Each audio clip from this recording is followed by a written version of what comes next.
Hello guys, in this video we will talk about a perfect trading plan जो कि आप अपने trading में यूज़ कर सकते हैं और आपको इससे बहुत ही ज़्यादा बेनिफिट्स हो सकता है। तो चलते हैं हमारे स्क्रीन। तो गाइस देख सकते हो यहाँ पे मैंने छोटा सा वाइट बोर्ड पे लिख के रखा हुआ है और कुछ पॉइंट्स है जिसे मैंने ब्लर कर रखा हुआ है। तो ट्रेडिंग प्लान में सबसे पहले नंबर पे आएगा और जो सबसे ज़्यादा इम्पोर्टेंट है वो है स्टिकिंग टू वन स्ट्रैटेजी। भाई आपको एक स्ट्रैटेजी चुनना है और उसी के साथ आपको ट्रेड करना है। अब आप स्ट्रैटेजी कैसे चुन सकते हो? सबसे पहले आपको ये डिसाइड करना है कि आपको किस तरह का ट्रेडिंग करना है और किस तरह का ट्रेडिंग आपको ज़्यादा सूट करता है। वो स्कैल्पिंग है, वो डे ट्रेडिंग है या फिर वो स्विंग है। तो मैं अपना बताता हूँ। तो मैं स्विंग ट्रेडिंग में मुझे स्विंग ट्रेडिंग मुझे ज़्यादा सूट करता है और मैं स्विंग ट्रेडिंग के ऊपर स्ट्रैटेजीज यहाँ वहाँ देखते रहता हूँ और जो मुझे बहुत ही सही लगता है उसके साथ मैं स्टिक रहता हूँ और फिर मिनिमम मैं 1 साल तक उस स्ट्रैटेजी को ही ट्रेड करता हूँ। और जैसे कि अभी मैं स्विंग ट्रेडिंग स्ट्रैटेजी के साथ ही ट्रेड कर रहा हूँ जो कि फिबोनाची के ऊपर है और फिबोनाची से ही आपको उसमें एंट्री मिलेगा। फिबोनाची लेवल्स हम निकालते हैं और फिर उस पर एंट्री लेते हैं। तो वो सब बाकी बात का चीज़ है, बट मेन पॉइंट है कि आपको एक स्ट्रैटेजी पे स्टिक रहना है। ये सबसे पहला पॉइंट है। आप कोई एक स्ट्रैटेजी चुनो, उसको आप बैक टेस्ट कर सकते हो। पिछला 1 साल या 2 साल तक बैक टेस्ट करने के बाद डेटा आपको मिल ही जाएगा। उसके बाद आप डिसाइड करो कि इसको मैं एक ट्राई दूं या नहीं। और जब आपका कोई एक स्ट्रैटेजी डिसाइड हो जाए जिसके साथ आप स्टिक रह सकते हो लंबे समय तक, फिर आता है नेक्स्ट पॉइंट, वो है ट्रेडिंग पेयर। अगर आप स्विंग ट्रेडिंग करते हो मेरे जैसा, मैं स्विंग ट्रेडिंग करता हूँ और मुझे 1 या 2 पेयर सेलेक्ट करने से ट्रेड्स नहीं मिलेंगे मोर फ्रीक्वेंटली और मिनिमम मुझे वीक में 1 से 2 ट्रेड चाहिए रहता है। तो उसके लिए मैं क्या करता हूँ, मैं लगभग सारे फॉरेक्स पेयर्स पे हायर टाइम फ्रेम पे एनालिसिस करता हूँ और अलर्ट सेट करके रखता हूँ और लिमिट ऑर्डर्स लगा के रखता हूँ। और जैसे एक लिमिट ऑर्डर एक्टिवेट हो जाता है तो मैं बाकी लिमिट ऑर्डर्स को हटा देता हूँ। और ऐसा नहीं कि सब में मैं लगा देता हूँ लिमिट ऑर्डर्स, जिसमें मुझे A+ सेटअप्स मिल सकते हैं उनमें लिमिट ऑर्डर्स मैं लगा देता हूँ और उसके बाद मैं छोड़ देता हूँ। जो भी A+ सेटअप पहले ट्रिगर हुआ वो हो चुका है भाई, बाकी लिमिट ऑर्डर्स को मैं डिलीट कर देता हूँ। तो ये है ट्रेडिंग पेयर। अगर आप स्कैल्प कर रहे हो या डे ट्रेड कर रहे हो, आप कोई एक पेयर या फिर मैक्सिमम 2 पेयर आप चुन सकते हो जिस पे आप मोस्ट फ्रीक्वेंटली ट्रेड लोगे और बहुत ज़्यादा ट्राई करोगे कि वो पेयर को आप मास्टर कर लो। वो कैसे चलता है, लोअर टाइम फ्रेम पे कैसे मूव देता है, कितना रिट्रेसमेंट लेता है, कि कैसा इम्पल्सिव मूव रहता है, ये सब आप समझने का कोशिश करोगे। तो ट्रेडिंग पेयर डिसाइड होने के बाद सेकेंड पॉइंट है हमारा, वो है ट्रेडिंग सेशन। आपको ट्रेडिंग सेशन चूज़ कर लेना है। मैं स्विंग ट्रेड करता हूँ तो मेरे लिए हालांकि ट्रेडिंग सेशन उतना मैटर करता नहीं है, बट मार्केट रोल ओवर के टाइम अगर मैंने कोई ट्रेड लिमिट लगा के रखा है, लिमिट ऑर्डर्स लगा के रखा है, अगर वो दिन भर रात भर में एक्टिवेट नहीं हुआ तो मैं मार्केट रोल ओवर टाइम पे उसे डिलीट कर देता हूँ। मार्केट रोल ओवर टाइम खत्म होता है तो फिर मैं उसे दोबारा से प्लेस कर देता हूँ, क्योंकि मार्केट रोल ओवर टाइम में भाई स्प्रेड्स बहुत ज़्यादा हाई रहते हैं, इसीलिए, ताकि भाई एंट्री ख़राब ना हो जाए।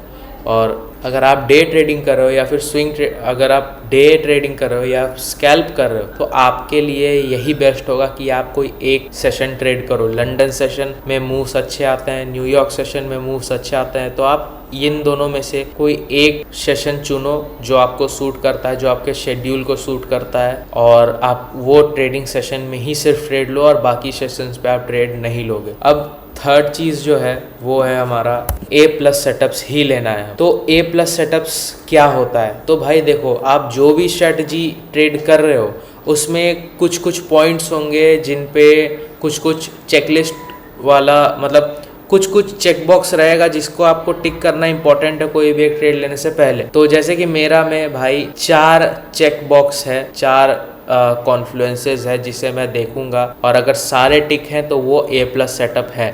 अगर 3 टिक है तो तब भी मैं उसे ट्राई करता हूँ अवॉइड करने का। तो ये चीज़ बहुत ही ज़्यादा क्रूशियल है। आपको A+ सेटअप्स ही लेना है क्योंकि ये आपका विनिंग प्रोबेबिलिटी को बहुत ही ज़्यादा बढ़ा देता है। और अगर आप A+ सेटअप से नीचे जाओगे तो हो सकता है आपके फंडेड अकाउंट के लिए वो चीज़ सही नहीं है, क्योंकि बी सेटअप या फिर C ट्रेड सेटअप्स जो हैं वो ज़्यादा प्रोबेबिलिटी रहता है लूजिंग ट्रेड्स जाने का, बट A+ सेटअप्स में प्रोबेबिलिटी आपके फेवर में रहता है कि क्या ये ट्रेड विन होगा या फिर नहीं। ठीक है, ज़्यादातर प्रोबेबिलिटी यही रहेगा कि आपका ट्रेड विन हो, आपका जो टीपी है वो हिट हो जाए अगर आप A+ सेटअप्स ले रहे हो, बट लॉसेस तब भी आएंगे, वो हमें माइंड में लेके हमेशा चलना। अब हम आएंगे फोर्थ पॉइंट पे। फोर्थ पॉइंट हमारा है, नहीं फोर्थ नहीं, फिफ्थ पॉइंट। फर्स्ट था ये, second, third, fourth, fifth. Fifth point है हमारा भाई रिस्क मैनेजमेंट। हमें रिस्क चुनना है, हमारा रिस्क टॉलरेंस क्या है वो हमें डिसाइड करना है। अगर आप डे ट्रेडिंग कर रहे हो तो मैं सजेस्ट करूँगा 0.5 के तरफ जाओ, कम रिस्क लो और डेली ट्रेड्स क्योंकि आप लोगे। और अगर आप स्कैल्प ट्रेडिंग कर रहे हो, अगर आपको स्कैल्पिंग करना है तो भाई वो आप पे डिपेंड करता है, आप 0.25 या आप 0.5 पे जा सकते हो। क्योंकि अगर आप स्कैल्प कर रहे हो तो जाहिर सा बात है आप 1 से 2 या फिर कभी कभी 3 ट्रेड भी दिन का लोगे, और एक दिन में 1 या 1.5% का रिस्क एक्सपोजर काफ़ी है। और अगर आप डे ट्रेडर हो तो अगर आप एक ही ट्रेड ले रहे हो तो आप 1% रिस्क ले सकते हो। मैं स्विंग ट्रेडर हूँ तो मैं भी 1% ही रिस्क पे ज़्यादातर फोकस कर रहा हूँ अभी आजकल, कि मैं 1% ही रिस्क करूँ, ज़्यादा रिस्क मेरा नहीं हो और कम रिस्क के साथ एक ठीक ठाक रिस्क टू रिवॉर्ड मुझे मिले, ताकि जो रिटर्न है वो भी भाई मतलब अच्छा रहे, सेटिस्फाइंग रहे। तो रिस्क आपको चुनना है and I suggest to go conservative side. और हमारा नेक्स्ट पॉइंट ही है भाई रिस्क टू रिवॉर्ड। अब जैसे कि मैं कंजर्वेटिवली रिस्क करने का ट्राई कर रहा हूँ इधर बहुत ज़्यादा, और इसीलिए क्योंकि जो अभी मेरा रिस्क टू रिवॉर्ड रेशियो है वो 1:2 से बढ़ के 1:3 हो चुका है। अगर आपका 1:2 रिस्क टू रिवॉर्ड है तो आप तब भी 1% रिस्क कर सकते हो। अगर आप डे ट्रेडर हो तब मैं 1:3 RR फोकस कर रहा हूँ तो मैं 1% ही रिस्क करता हूँ। मैं स्विंग ट्रेड करता हूँ तब भी कि भाई अगर 1% लगा रहा हूँ मैं, मुझे 3% आ रहा है तो ये रिटर्न बहुत ही बढ़िया है, इससे ज़्यादा रिटर्न ना चाहिए और इससे ज़्यादा रिस्क भी मुझे नहीं करना है। क्योंकि 1% रिस्क अगर आप करोगे तो आप मार्केट में लंबा टिक के रहोगे। अगर मैं स्विंग ट्रेडिंग कर रहा हूँ तो 1% मेरे लिए सही है क्योंकि मेरा रिस्क टू रिवॉर्ड थोड़ा ज़्यादा है। अगर आप डे ट्रेडर हो, आप रोज ट्रेड ले रहे हो तो आप 0.5% भी रिस्क कर सकते हैं, क्योंकि 1:2 अगर आपका मिनिमम आ रहा है तो 1% आपका दिन में बन रहा है, विच इज़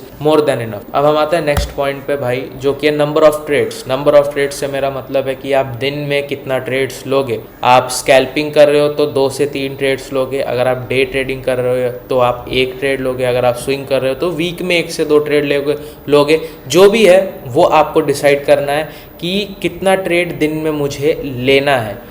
मैं क्या 1 ट्रेड लूँगा, क्या मैं 2 ट्रेड लूँगा, क्या मैं 3 ट्रेड लूँगा, या फिर मैं वीक में 1 ट्रेड लूँगा, 2 ट्रेड लूँगा।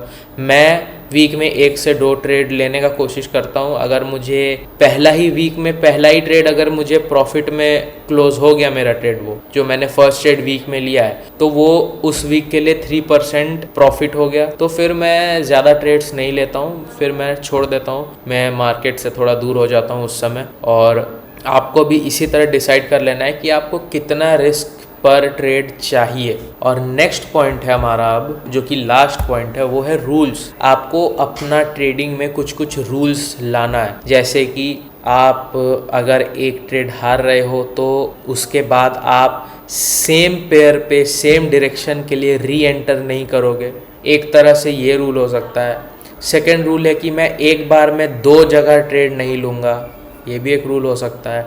और एक ये भी रूल हो सकता है कि जब तक मुझे मेरा एंट्री सिग्नल नहीं मिले तब तक मैं एंट्री नहीं लूँगा, ये भी एक रूल हो सकता है। तो इसी तरह आपको रूल्स बनाने हैं। कुछ और भी रूल्स हैं, जैसे कि मैं मंडे को ट्रेड नहीं लूँगा या फिर मैं फ्राइडे को ट्रेड नहीं लूँगा। जैसे कि मेरा एक पर्सनल रूल है कि अगर मेरा कोई भी एक लिमिट ऑर्डर वेंसडे रात तक हिट नहीं होता है तो फिर मैं लिमिट ऑर्डर हटा देता हूँ। बहुत ही रेयर केस में मैं थर्सडे को लिमिट ऑर्डर एक्टिवेट रखूँगा ताकि मैं ट्रेड में एक्टिव हो जाऊँ, बट वो तभी मैं करता हूँ जब मेरा टीपी का जो पिप्स है वो थोड़ा कम होता है।